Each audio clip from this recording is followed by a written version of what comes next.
Good morning, everybody. This morning's reading comes from Matthew 9, verses 9 to 13. The calling of Matthew. As Jesus went on from there, he saw a man named Matthew sitting at the tax collector's booth. "Follow me," he told him, and Matthew got up and followed him. While Jesus was having dinner at Matthew's house, many tax collectors and sinners came and ate with him and his disciples. When the Pharisees saw this, they asked his disciples, "Why does your teacher eat with tax collectors and sinners?"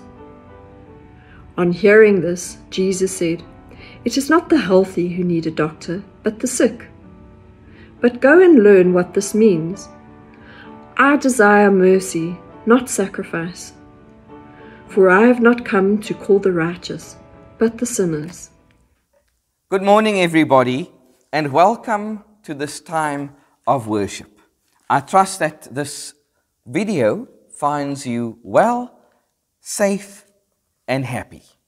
We are busy with a theme here at United Church called From the Old to the New, and we are putting a magnifying glass on some figures in the Gospels. These figures are all people who were transformed by an encounter with Jesus. In these passages, it becomes very clear that they were never the same again. After having met Jesus, after having encountered his love and his grace, after having come face to face with his healing power and his saving ability. Up to now, we have studied the demon-possessed man in Mark chapter 5, the Samaritan woman in John chapter 4, the woman caught in adultery, John chapter 8. And now this morning, I'm going to unpack a little bit for us the account that you have had the reading for, Matthew 9, verses 9 to 13. I'm always interested when I read this passage because, of course, Matthew ended up writing this himself. He went as far as adding his conversion record as part of his gospel. What happens in this passage? It is quite simple, but simple does not mean not profound. Jesus was on his way. He had just had a question by a religious leader who had asked him about sins being forgiven, etc., etc., and now he comes eyeball to eyeball with Matthew and, of course, his place of work. His place of work being a tax collector's booth. Now, it is really fascinating that 3 words is all it took for Matthew to leave behind forever his old profession. For as Jesus passed by his booth, Jesus said, and I quote, "Come, follow me." And it looks like immediately Matthew left his tax collector's booth, went after Jesus, and the rest is history. I wonder if Matthew had seen what had happened before. For Jesus healed a paralyzed man by declaring his sins forgiven. I wonder if Matthew had witnessed that. I also wonder if this was the first encounter that these two had all together. Or had Matthew heard about Jesus? Had he heard stories of this healing teacher going from town to town, from village to village, doing what only he could do? A rabbi with a difference, teaching different truths, speaking to different people, making known a different kind of kingdom. Had Matthew had a feeling that one day he would surrender to this Jesus as his new master and model? Or was this an out-of-the-blue experience? Can one assume that the power in Jesus' irresistible voice is what did the trick for this person with this questionable vocation. The first thing we have to note is that Matthew was a tax collector. And tax collectors in New Testament times were extremely unpopular and frowned on, particularly by the Jews. You see, tax collectors worked for the enemy, in other words, the Roman Empire. They gathered funds for the oppressor. And that is why it is so intriguing to note that in the group of disciples, there's not only Matthew, who had been a tax collector, but also Simon the Zealot. Only Jesus could get this right. For under normal circumstances, no tax collector would be found in the same circle as a zealot. No people from these two alternative groups would ever associate with each other. For the zealots wanted a theocracy, a nation under God. They wanted for Roman rule to come to a definite end. They wanted for Roman rule to be no more. And they would even be willing to take up arms and to make war. This is how much the tax collectors of the day were despised. They weren't only despised because they collected money for Rome, they were also despised because most of them would cheat, be dishonest, and corrupt. Now, I'm saying this in the context of South Africa, where corruption is no secret to us. We have seen not millions, but billions being embezzled and mismanaged. So this very point should hit very close to home. Matthew, we can't say for sure that he was one of the dishonest ones, but if I could take a bet, excuse the pun, if I could take a bet, I would say that he probably was just like most of the other tax collectors, helping himself to these monies illegally. So he came from a group of people hated and known for their dishonesty and corruption. Perhaps he included this conversion experience in chapter 9 of his gospel to make this point abundantly clear to the reader, that it doesn't matter where one has been, that it doesn't matter what one has done, that it doesn't matter how far one has fallen, that it doesn't matter how sordid one's old life has been. The day Jesus pitches up in your life, everything can be totally and utterly different. And for him, this was precisely the case. His life totally and utterly changed because of Jesus speaking to him and asking him to follow him. John Wesley said that all people need to be saved, all people can be saved, and all people can be saved to the uttermost. Perhaps Matthew is case in point. Not only was he saved, but he became saved to the uttermost. For he knew exactly what he had been up to. He knew exactly how much money he had stolen, how many people he had caused to suffer. And now his life took on a new direction, a new beginning, with a new Lord to serve. This is a beautiful passage, for we see the transformation in Matthew as he goes with Jesus, as he becomes one of the 12, and as he is still to be found in that circle of apostles when Acts chapter 1 was written just before the ascension. It looked like Matthew very definitely left behind his old life. that when he rose from this infamous tax collector's booth, that it was with the resolve to never, ever return. The second figure I want to focus on, or figures, let's say, as we've looked at Matthew now a little bit, we must also focus on the Pharisees and their arrogant way of doing things. The Pharisees, I would say, would be religious people at their worst. They were ultra-conservative, ultra-orthodox, ultra-self-praising, ultra-self-righteous.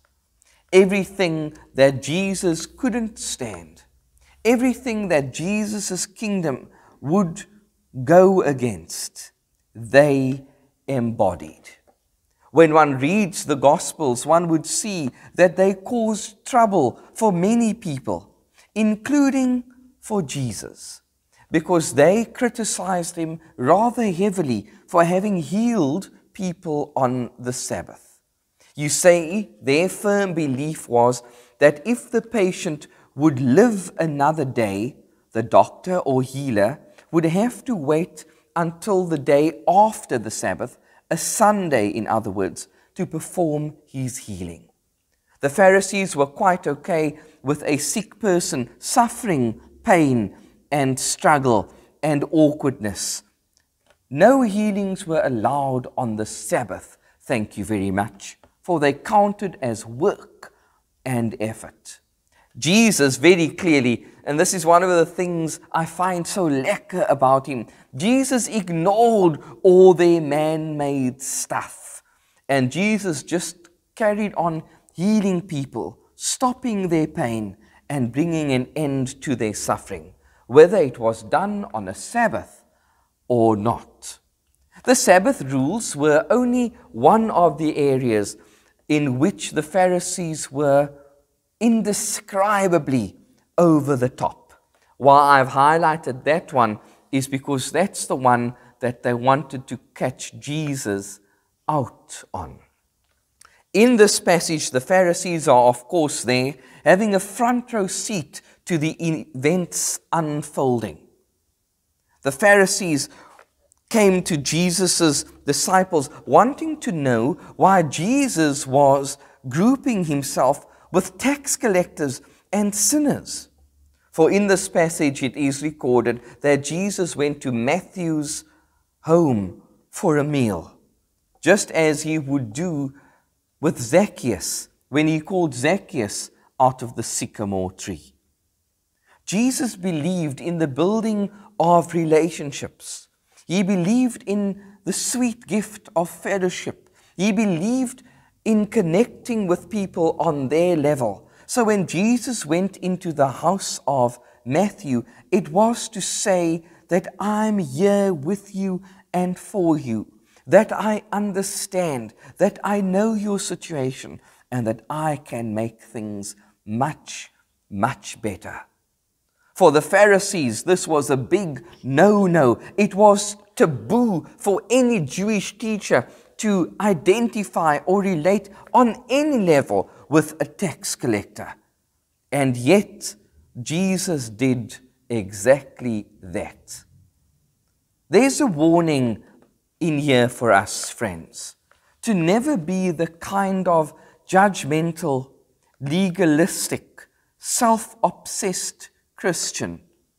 For the fact that the Pharisees were religious did not mean that they were right.